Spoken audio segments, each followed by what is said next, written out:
Good morning and welcome to today's Monday morning mortgage message by Sean Wolin here at Cherry Creek Mortgage.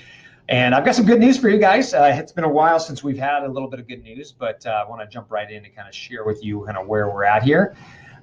So in regards to the bond markets, we're seeing a little bit of a level off, a bouncing off for a couple of weeks now within the same level, which is a good sign. So I'm hoping that we can hold within this level. Again, we bounced off this Fibonacci level right here. We bounced upward and we're kind of resting in here. We're positive 22 basis points today, which is a good sign for mortgage rates. So we just need to continue this positive right here, but we're kind of floating in the same range for the last week and a half, 2 weeks. So that is a good sign. I'm hoping we found a floor because before it was pretty volatile. We saw pretty big moves here. Big move here. We tested the floor of resistance here, bounced above it, but then screamed below it. And then, so I'm hoping we stay within this range. We want to really watch the 10-year as well. If we can, it's right now stuck right here on this Fibonacci level. We can have that come back down. It'll be a good thing for mortgage interest rates. I think inflation is still going to be an issue over the summer. We may see the numbers be a little less right now in the next month, but we're replacing some really low inflation numbers that are in the summer of last year with some higher numbers. So expect inflation to peak up a little bit on the average for this summer. And then I think October will be a timeline where you'll see rates get a little bit better at that point. So we do have a recession looming as well. Here's a quick update on where interest rates are from Mortgage News Daily. 30-year fixed, 5 3/8, 5.38 is about the average. That's with points, so a little bit over 5.5, 5.65 roughly is what they're portraying as the average 30-year fixed right now. And 15-year, we're at the high fours with points. 30-year FHA, we're right around 5 with no points. 30-year jumbo, that's right around the 4.75, and that is because jumbo rates right now are better than conventional. And the 5-year ARM, that's a good option. 5, 7, and 10-year ARMs are good options right now because the rates are a little bit lower for those buyers that know they're for sure they're going to be leaving or moving in 3 to 5 years or paying the mortgage off in a short period of time. So that's a quick little update on that. I want to share with you guys a little bit about what's going on in the credit world.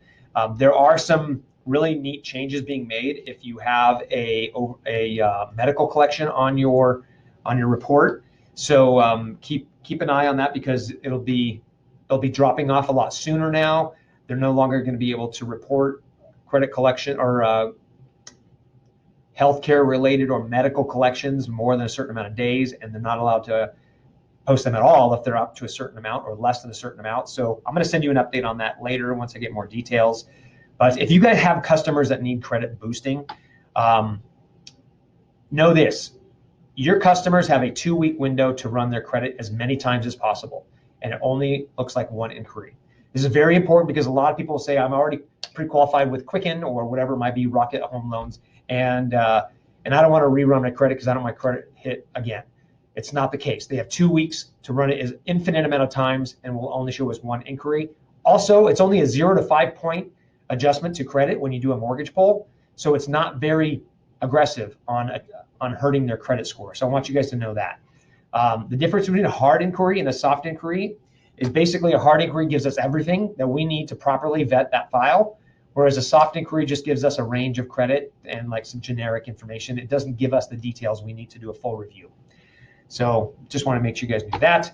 I'm going to skip this for now. So credit boosting, this person had a 618 credit score with experience, 668, 621 with Equifax. In 3 to 5 days, just by paying a few items off and getting that to me, I can boost their credit scores significantly higher. Here's the program I utilize. They have 16 with these balances. If I change these balances to be a little lower in the orange, if they pay down this from 12,000 to 9,000, pay this one off from 2,800 to 1,500, I can boost this person's credit score. This one I said two months because we were paying off something that took a little bit longer to get out of that funk that collection had on the history there. So 683 in 2 months. I could have changed this to be in 3 to 5 days. It would have been 660. Either way, it's a much better rate. This gets you much better credit score. This gets you a much better rate. The difference in costs of rates are significant. This one down here was at 5.75 was a cost of 1.275 points.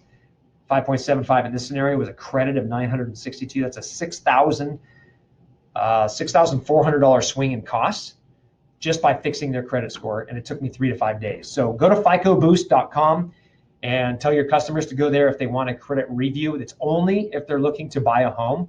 I can't do it just willy-nilly with anyone. It has to be somebody that's applying for a mortgage and looking to get pre-qualified. So if you have any questions on FICOBoost.com, let me know. And that is today's Monday morning mortgage message. I'm going to end this with a joke because I just like humor. What does a experienced actor say, or what are they called when they pay off their mortgage? An experienced actor, what are they called when they pay off their mortgage? A mortgage freeman. Mortgage freeman. I know it's terrible, but you guys have a great day, and stay positive out there, and just do what you do. And if you have any questions mortgage related, I'm always here. Talk to you guys.